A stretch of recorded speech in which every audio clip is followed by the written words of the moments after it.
Study Squad, it's me Anjy. I hope you're having a wonderful week right now.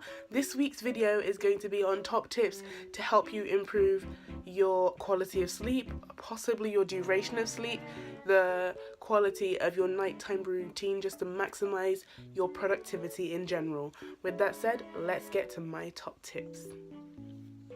So my first tip would be for you to pack your bag and choose what you're going to wear the night before. So even if you wear uniform, it's always useful to have everything ready in case of an emergency in which, you sleep in.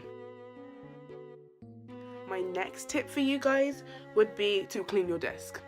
A clean desk, a clear mind.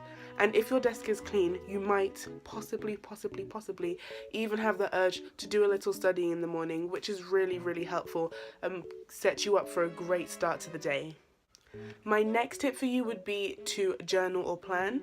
I definitely recommend you do this when you wake up and just before you go to bed, so you write down anything in your mind, just get it out on the page. It doesn't have to be a deep whimsical diary type thing. And for planning, I just have a notebook and I write down all the things I need to do. I transfer them from my planner onto here, and extra things like if my mum asked me to do some chores, I'll put that down as well, just so that I have everything ready to tick off the list. And ticking things off a list, let's be honest, it's a very satisfying feeling. My next tip is to go on your phone. Use your phone, check your social media. I recommend you do this at least an hour before you go to bed, but don't spend more than half an hour.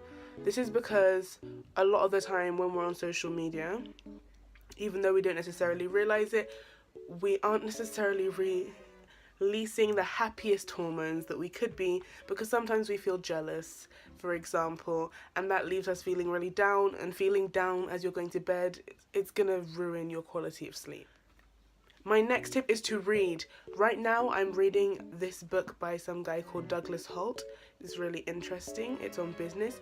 Even though I should be reading Pride and Prejudice, I will get to it. But reading before bed, especially if it makes you tired, that will increase your quality of sleep. My next tip for you guys would be to double check that you set your alarm. This is a very important tip, especially if you're someone like me who has a time plan of action. If I sleep in, that ruins my entire day, so always make sure that your alarm is set. And my final tip, and possibly even my most important tip for this part of the video, would be to charge your phone away from you. So I have a plug socket next to my bed, and I make sure that I charge my phone on the other side of my room.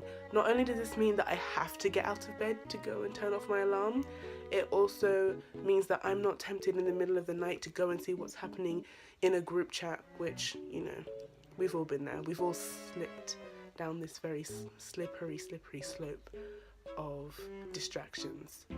On top of this, I would definitely recommend, if you do have an alarm on your phone instead of on an alarm clock, go to the settings, whether on clock or actual settings, and turn off the snooze. As in, I don't have snooze on any of my alarms, and that forces me to wake up because I know there's not a backup plan, and if I don't wake up, it's my fault. With that said, that is the end of part 1 of my better night routine it's not really a series, but mini thing that I'm doing. I hope these tips were super helpful to you. With that said, as always, make sure you keep on smiling, subscribing, study hard, and I will see you next week. Bye!